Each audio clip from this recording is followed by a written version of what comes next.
Many have been asking for a Ukraine dissertation. Well, what is going on in the Ukraine? We have many people in crisis completely weeping over the prospect of a Russian invasion into the Donbass region of Ukraine. Now, a lot of people may be saying, what does Ukraine have to do with America? How about America first? Well, shut the fuck up. First of all, why? Well, honestly, stop with that nonsense. If other people have thought of what you thought of, try to think of something new because it is so aggravating to hear people think of the same thing over again. I just want to die. Just listening to people say, oh, what does X have to do with Y? Shut up. Just think of a new vector of attack. Okay? Maybe it isn't so much why we shouldn't go into Ukraine, it is why we should. Okay? Just think of the other side's point of view and try to rationalize your position then and then come to the best conclusion out of both perspectives. Okay? And I'm going to give you the nuanced point of view of the Ukraine situation. So, as we all know, in 2014, the Russians wanted to take over Ukraine because it helped them get a huge port in Sevastopol, which ostensibly helped them in this convoluted way to secure trade access and military access into the Mediterranean, which is partly why Putin tried to prop up Bashar al Assad in turn for a naval base in Tartus, which is a coastal city in Syria, which again promulgated the Russian trade and also helped them navally in the eastern Mediterranean region. Now, this is a very complex thing in international relations. A lot of book nerds would not be able to appreciate this had it not been for the events dictated in 2014. And we finally got to realize the Russian plan, which is for the Syrians to win the civil war and for them to exploit that naval access into possibly leveraging that into probably co-opting the Turks into their own side of global domination. And by global domination, I mean just getting their goals done, and that being on the foreign policy sector, dealing with global nations, obviously. Now, one interesting thing to point out here is that when we're talking about the Donbass region, we're talking about some place that is relatively empty. There's not a lot of mountains here, and there's plenty of water and just plains. And so this is going to be relatively easy to invade, but there's also multiple aspects to think about this. And okay, so first of all, we are in the winter right now. This is early February of 2022, so it is going to be pretty cold, obviously, anytime in Eastern Europe. But beyond that point, this is also the northern hemisphere, so this is going to be some freaky shit where it's the summer right now. And you might be asking, well, wouldn't it be easier to invade now in the winter than it would be in the fall? And yes, that is the case. And maybe that's why Putin put off the invasion until just now. And that's maybe why he's still waiting on the purest cold of winter so that he can have easy, non-marsh plains to invade Ukraine in. Now, a lot of people might also be questioning the motives of why the Russians want to take over Ukraine. I mean, this is kind of obvious. When you want to secure your country, you want to take over as much land, if not to exploit the resources, but just to put in a buffer between you and the heartland. So, kind of to cockblock the Europeans from expanding NATO into their own property, the Russians would necessarily want to dictate certain parts of the Ukraine, for example, this Kharkiv to Mariupol region or the Berdansk region, and sort of take this edge and have several hundred miles worth of buffer right here. And ideally, what you would want is to connect the Crimea to this side of the Russian southwestern plain so that you would have a contiguous landmass connection there. That would also be pretty important. And again, this isn't all just the political reason. There's also a context of the people in eastern Ukraine being a lot more aligned with Russian ideals and speaking Russian in general than the West. So it's a lot more compatible for the people east of Kiev, which is the capital of Ukraine, to assimilate to the Russian culture and again aggrandize the Russian state, which is something that Putin wants and most Russians want. Another key point to really exemplify here is that despite there being Western pushback to the invasion of Ukraine, the Ukrainian army in and of itself is preparing against a Russian invasion. That being said, the Ukrainians are pussies and aren't going to fight back too well on their own. I wouldn't expect them to collapse as quickly as the Afghani bullshit government of the Americans, which only lasted like 6 days. I honestly think that the Ukrainians would last several weeks in this case against the Russian onslaught, but that is obviously not enough time to stall them out before the new season starts and the tanks cannot go over mud, in August. So again, this is another consideration to take into account. Now, another consideration, sorry that I'm using these words, but I'm trying to make this up on the spot, is that the Russians have a valid reason to take Ukraine. And from their point of view, and by them I mean Putin, who more or less controls the entire country, minus certain key sectors like the banks, or in particular oil, and what the oligarchs dictate him to do is somewhat relevant, but still, in general, in terms of military and political decisions, Putin has almost dictatorial control over these things, and he has a higher approval rating. It fluctuates anywhere from like 50 to 75%. He won the last election by like 2/3, and again, obviously, those elections aren't the best, but I wouldn't want to delve into too much detail on YouTube about this. So overall, Putin is an approved figure.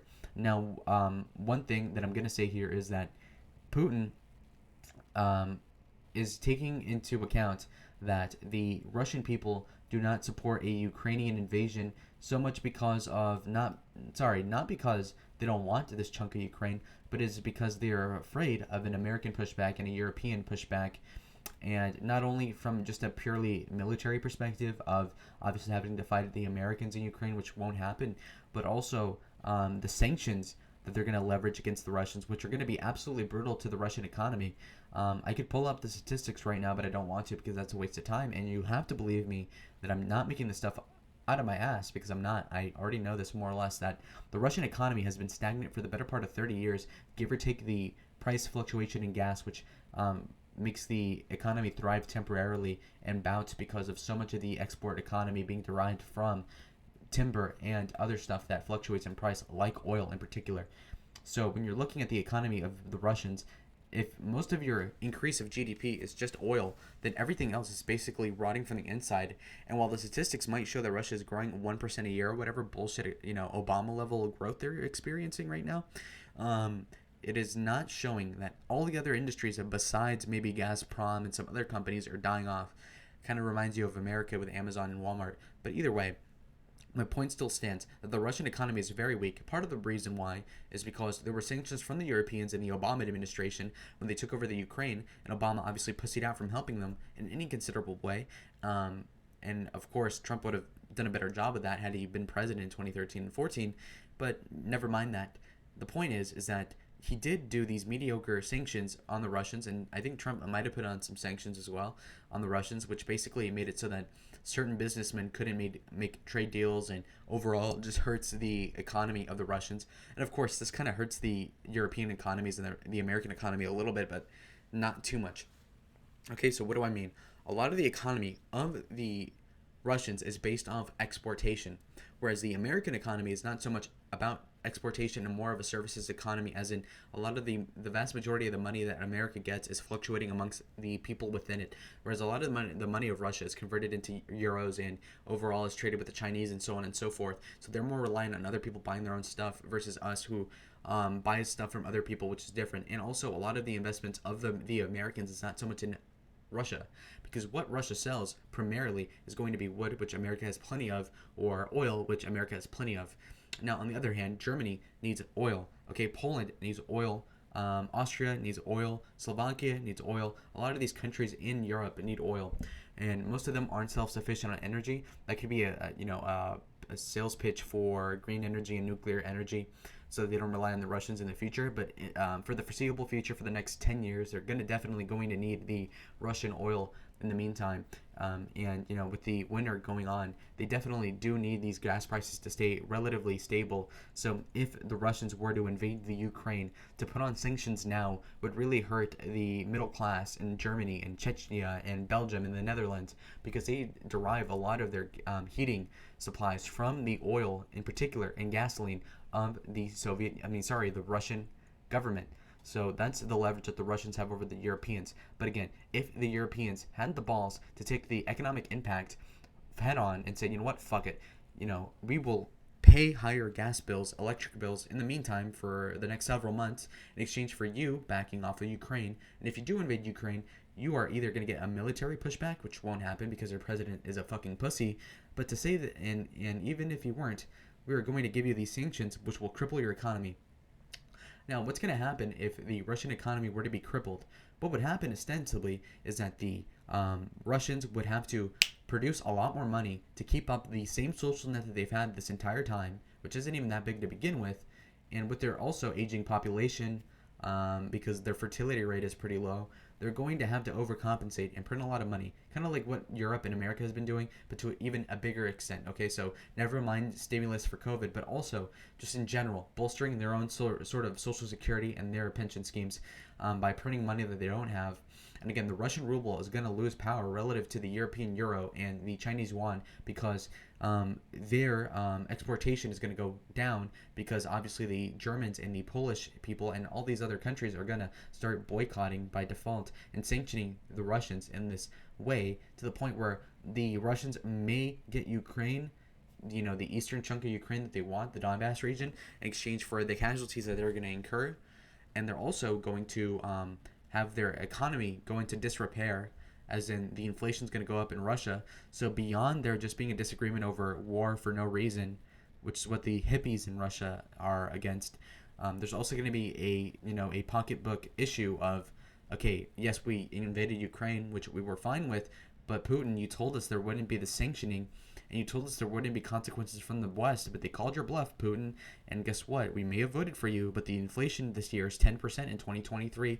You've got to fix this, and by the next election, obviously, he's going to find a way to stay in office because you know how it is in Russia, but it's going to blow back in his ass, and by that, I mean his face, sorry, and overall, it's going to blow up in a way that is going to be unmitigatable, if that's even a word, and I just made it up. Okay, boys? So basically, my argument is that the Russians have way more to lose than they do have to gain from invading Ukraine. So then your question may be, well, under what circumstances would it be worth it for the Russians to invade Ukraine? Now, I say it as this much. I believe that there's a couple of different ways they can go. So first of all, Joe Biden, the fucking dumbass, I hate this guy, says, if the Russians only take a little bit, we're not going to invade or whatever he said, right? Like, we're not going to respond if they only take a little bit. And it's like, that is so stupid. That is like saying, like if this other guy cat calls my girlfriend and slaps her ass, I'm not going to kick his ass. But if he does something else, I'm going to actually hit him. Like, what a bitch made guy, right? If you're going to abandon Ukraine, just say, you know what? Fuck Ukraine. I'm not going to do anything. I might sanction you, but that's it. Just say that. Or do the right thing, and I'm going to get to this, but actually stick by a conviction and be a man of your word, Joe. But obviously he won't because he's senile and he can't keep up a stream of thought for more than 2 minutes, as we can see every day that he talks. Anyway, so the Americans have already been non-committal for troops being deployed in the Ukraine, which is unfortunate, honestly, and the Europeans aren't going to formulate a force big enough to stop the Russians either. And like I said, the Ukrainians can probably hold off the Russians for several weeks, but that's about it. So given that fact, the Russians can and will be able to take the Ukraine by force. The question is, the only way that Putin comes out of this winning is either he takes the Ukraine, they don't sanction him, and they don't invade him. He takes this, no consequences. Boom, that's it. The economy stays the same, so his approval won't go down, and he'll gain a little bit in approval because he'll do what he promised, which was take this part of the Ukraine, which he said he would do under the right circumstances. And another, the not so good scenario would be he takes the Ukraine, but they sanction him. The approval rating goes down because, again, it's not a popular position to take in Russia to invade the Ukraine for no reason. And you are also going to see the economy fall out of repair, which would basically make his approval rating go down on multiple sectors, not only on foreign policy, but also the inflation, the pension schemes, obviously running out of money, the economy stagnating, and beyond that, even going into free fall and recession, the oil industries going bad, and also keep in mind the oligarchs that run the oil front are going to get really pissed at Putin if they lose a lot of exports due to the sanctions from the EU and the Americans. Anyways, the point is that it's not looking good for Putin. Again, the only way that this could work out is if the Europeans and Joe Biden pussy out of defending Ukraine, and if not that, then at least putting these sanctions out on paper, which would destroy their economy in the meantime. So again, what would I do is the question I have. A lot of people might say this is neocon, but I will say this. We can promise the Ukraine that in exchange for X amount of political leverage, okay, now this would be kind of like not official, right? But okay, if we get the Ukraine to agree to this, okay, we get military rights over your ports, we get this, we get these trade incentives, we get zero tariffs guaranteed for the next 50 years, you lease us this land, you give us this favorable treaty and this and this and this. So we basically leverage our support for the Ukraine in exchange for stuff from them. And on top of this, what we should promise them is that we operate a military base somewhere in eastern Ukraine, probably in this Kramatorsk region, where we deploy maybe 30,000 troops. I don't know how many you would need for a big military base. Have hundreds of fighter jets in there, and basically say, okay, well, this is going to be the Minutemen for the eastern Ukraine, just in case the Russians invade. And trust me, if we even put Americans there in the first place, the Russians aren't going to invade at all, because Putin's already leaning against invading in the first place, because he already knows that in 75% of cases he's going to end up losing more than he gains from invading the Ukraine in the first place. So if we put in these American troops as these like last stop gap against the Russian invasion, it'll renown in confidence in the American position on defending Ukraine, as well as stopping the Russians from even considering invading, which will just completely vindicate the United States being strong as a country after the disaster of Afghanistan, which I definitely countersignaled in the first place. Okay, the second thing would be maybe, okay, fine, let's not deploy any troops. What we will do, though, is give you guys weapons, right? So we can, like what Trump did, all right? So we're going to give you anti-tank weapons. We're going to very obviously let you use experimental fighter technology. We're going to give you radars. We're going to make it very clear we're supporting you militarily without deploying actual Americans. So the populace don't bitch about, oh, you're putting Americans into harm's way, which is like, I don't really care. They volunteered for it in the first place, right? Okay. Anyways, so I think this would definitely deter Putin from doing anything. But, obviously the people that run the government are cowards, so we're not going to do this. I think at the bare minimum, what we ought to do under this Biden framework is to sanction the hell out of the Russians so that they don't keep taking things. So we'll be like, okay, well, you can take this part of the Ukraine and the Crimea, but your economy is in disrepair and you won't be able to do anything in the future. And that'll pretty much stop them. Now, let me tell you what happens if you take an isolationist point of view. This is the worst case, believe it or not. So we say, okay, Ukraine, you're getting nothing. Also, Europeans, when you try to sanction Russia, we're not going to help you. And if that happens, then Putin gets to take Ukraine, this part of the Ukraine, obviously the east. He gets to keep the economy that he always wanted, which is obviously building the Nord Stream 2 pipeline in the Baltic Sea and exporting a lot of oil to Europe, getting the revenue from there, rebuilding the economy from the ground up like he has been for the last 15 years after the recession. And then we're going to see the Chinese say, well, you know what? The Americans not only pussied out of Afghanistan, they're also reneging on their commitment to protect the Ukraine like they said they would under Obama and Trump. And so if Joe Biden's willing to give up on Afghanistan and the Ukraine, then what makes us think that he would defend Taiwan, which is so far away from America? He's obviously going to pussy out from defending Taiwan, and they'd be right, probably. In which case, either Joe Biden continues his isolationist pussy streak and they invade Taiwan and we look super weak in front of everybody. It would be 3 back-to-back L's within a 1 year span. Of course, us capitulating in Afghanistan, us capitulating in Ukraine, and capitulating on Taiwan. In which case, nobody's going to give us anything. Nobody's going to give us a favorable trade deal in the future, knowing that we renege on everything.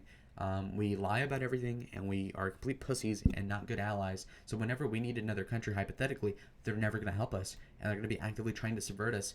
And it'll further embolden the EU to become their own globalist hegemon without American control. It'll further promote the Chinese as being cocky because they know that the Americans are a bunch of pussies that won't defend anything just because of evil neocon bullshit, which is not even true, by the way. There's some instances where we do need to step in and put in troops and hold the line politically so that we can have more leverage in the future. But a lot of people don't understand this nuance. So let's break this down real quick. Taiwan. So again, like I said, so first case is Joe Biden pussies out of defending Taiwan, in which case we completely lose to the Chinese in this general area, and they're just going to slowly start gobbling up these islands, and overall just building out the Navy, looking at South Korea, taking that out. Obviously, if we don't defend the countries, then they're going to go after Japan and probably try to overthrow the government in Japan and just gradually take over the Asian area, which might not seem like a big deal in the short term, but will definitely bite us in the ass in terms of trade and immigration and all. Imagine all the refugees from Taiwan, dude. There would be millions of refugees trying to get out, and where do you think Joe Biden would let these Taiwanese immigrants go other than fucking Michigan, Ohio, Arizona, etc.? Okay, so keep this in mind, right? The refugees, the Afghan refugees, the few that actually got out, where'd they go? America, right? Refugees from Ukraine, where are they going? America. Refugees from Taiwan, where do you think they're going? America. Do you think that's going to help the Republican Party? Do you think that's going to help conservatism? On the net, no. Honestly, probably not. So again, that's another argument for why we should intervene before it gets too late in this respect. Now, option number 2 for Taiwan is Joe Biden double downs and he says, you know what? Okay, I'm tired of being a pussy. I'm going to defend Taiwan. In which case, we're going to probably have to fight the Chinese government and sort of start World War III by proxy, okay?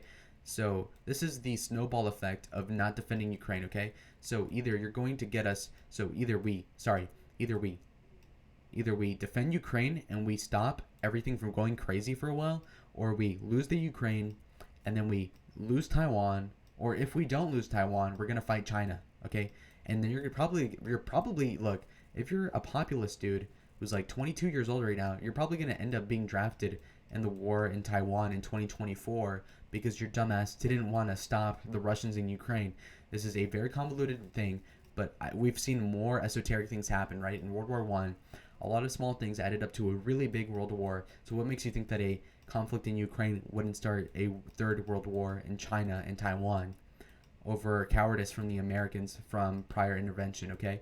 So this is going to be the nuanced point of view. This is the Ukraine dissertation. I will reiterate my point. I think that we should intervene in the Ukraine, and I don't actually think that we're going to have to fight the Russians at all, which is why I'm fine with sending in American troops because I think it'll pay off in the long road. And if we stop the Russians in Ukraine, then we can probably stop them from poisoning a threat in the future, which means we can pull out of Europe eventually once the Russians are weak enough.